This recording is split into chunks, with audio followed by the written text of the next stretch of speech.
C'est un mec de la petite annonce? Oui. Il est dangereux. Il est malheureux.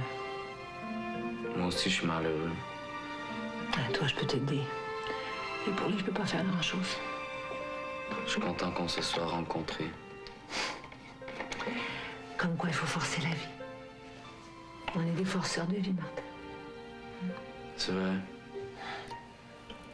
J'aime bien être avec Votre toi. premier bébé, et là je parle pas de Félix Lajeunesse-Guy, qui joue le rôle de Martin. Premier bébé comme réalisatrice.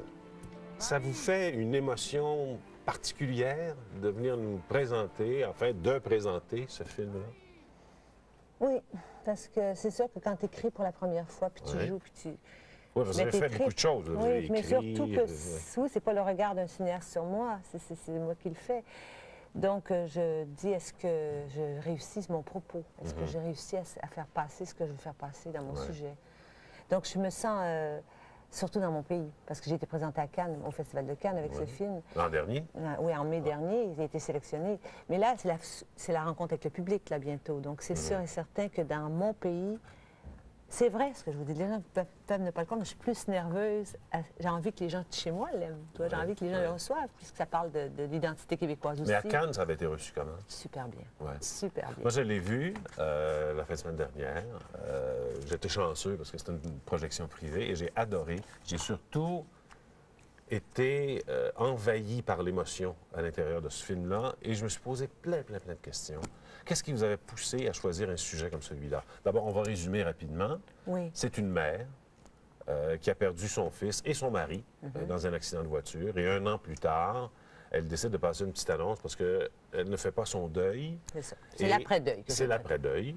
Et l'annonce se lit « Mère cherche fils, fils cherche mère ». Oui, mère ayant perdu fils cherche fils ayant perdu mère. Oui, c'est ça. J'ai voulu parler de qu'est-ce qu'on fait après qu'une catastrophe t'arrive. On montre toujours le moment de l'accident. Moi, je ne montre pas l'accident, je ne montre pas la perte. Je montre comment on s'en sort. Comment on se sort d'une affaire qui vous arrive dans la vie et comment la vie se retricote et comment la vie repart. Donc, perdre un enfant ou perdre un grand amour ou un gros accident ou une grosse affaire, une catastrophe, on ne va pas traverser sa vie sans qu'il en arrive une catastrophe à chacun.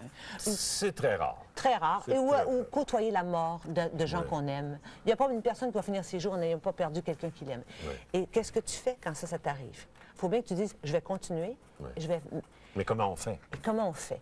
Donc, surtout là, le lien maternel-enfant dans les deux sens. Donc, j'ai voulu parler de 5 personnes, les 4 fils qui répondent, qui ont tous les âges. Ah, c'est ça. Oui, c'est 5 solitudes, elle et ses 4 fils. Oui. Et j'ai voulu voir comment ils vont retricoter. Elle ne va pas le remplacer, son fils. Elle ne va pas le remplacer. Mais elle va donner son affection maternelle, oui, par puis exemple. moi, je suis fascinée par ça, puis je suis fascinée par des écritures qui parlent de ça, la résilience, comment les gens s'en sortent. On marche trop à regarder juste « Oh mon Dieu, c'est grave ce qui est arrivé », puis qu'est-ce qui s'est passé après, 3 ans après? Moi, je ne traverserai pas ma vie sans une catastrophe. Il y en a eu des catastrophes dans ma vie aussi. Donc, c'est sûr et certain que je suis fascinée. Vous ne vivez pas dans l'appréhension d'une future catastrophe, Je ne vis pas dans l'appréhension d'une future catastrophe et je ne vis pas non plus... Il y a une phrase qui est type qui est dit dans le film, qui résume mon film, elle dit « Apprends le petit jeune. » Martin va dire « On est des forceurs de vie. » Mais moi, je pense qu'il faut la forcer, la vie. Tu vois, il faut la forcer. Donc, c'est un film sur des solitudes qui vont s'entraider. Et puis qui vont... Puis la petite annonce, c'est intriguant aussi. Bon, parmi les comédiens, il y a Martin qu'on a vu, qui est joué par Félix Lajeunesse-Guy, qui est le fils d'Isabelle Lajeunesse et François Guy. Il y a celui qu'on a entrevu avec la perruque, qui est Jean-Marc Barre.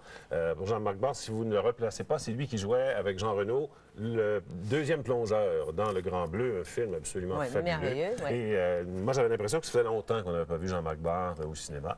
Alors, on le retrouve là. Et il y a également Danny Gilmore, qui est un autre de vos fils, qui est un peu spécial, lui. Ben oui, parce que j'ai traité, en choisissant les 4 fils, des problèmes que ça peut causer, tu vois. Puis j'en ai un aussi qui est obèse, qui est plus gros. Bon, on va voir Gilmore, qui lui aussi est particulier parce qu'il aime s'auto-mutiler. Oui. Entre autres. Puis il aime séduire, puis il est mal dans sa peau, puis il veut juste être aimé à tout prix, en faisant n'importe quoi, n'importe quelle performance. Ça, c'est la première rencontre que vous avez avec lui. Ému de vous rencontrer. La première fois que je réponds à une petite annonce. Ça me fait tout drôle de vous recevoir. On se tutoie, OK? Ça va être plus facile. Enfin, pour moi, ça va être plus facile. Mais Marie développe une affection particulière pour un des 4 Mais je pense qu'il y en a 2 qui viennent la chercher. Ouais, peut-être, ouais, mais le petit, l'adolescent, j'ai voulu prendre un vrai ado. Bon, c'est ça, parce que il y a une couple de personnes qui l'ont vu, le film aussi, puis qui m'ont dit... On parle tous du même ton. Oui, ben c'est ça. Puis des fois, on a l'impression que c'est récité. Oui, puis... mais ils sont comme ça, les adolescents. Hein. Et vous en savez quelque chose? Mais les gens l'aiment beaucoup, Martin, parce que ceux qui ont des vrais ados, parce que j'ai auditionné des gens qui avaient 18 ans puis pour essayer de faire 16 ou 20 ans, mais non. Mais quand Martin est arrivé dans la salle d'audition, puis là, j'ai dit, as-tu envie de faire du cinéma? Ouais. Non. Ouais. Puis, tout sillonnait son chandail. Hey, moi, j'en ai un ado, là. Je sais comment quel âge, les autres? Moi, il y en a 14. Quand la voix vient juste de muer, là, puis qu'ils sentent mal, puis ils sont pas capables encore de bien s'exprimer, ils n'articulent pas, puis tu lui dis, as-tu mangé? Non. As-tu faim? Non. Ils sont un peu mal dans leur peau, les ados. Puis lui, il avait tout cet inscrit dans son physique, Martin, qui était comme ça, qui avait cette vérité-là. Puis à mesure que le film avance, oups, il se réveille un peu plus à mesure que le film avance.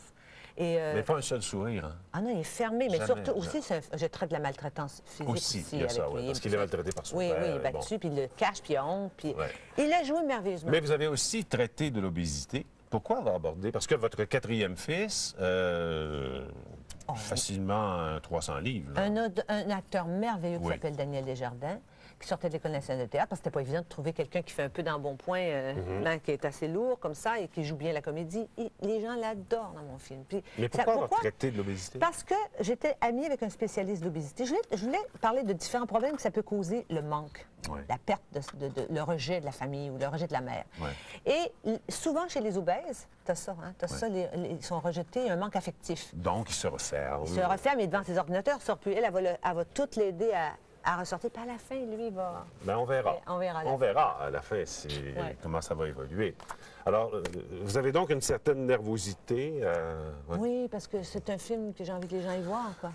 Je ne peux pas vous avoir devant moi sans vous parler, avant de terminer, de comment vous ressentez ce que Gilles Carle vit actuellement.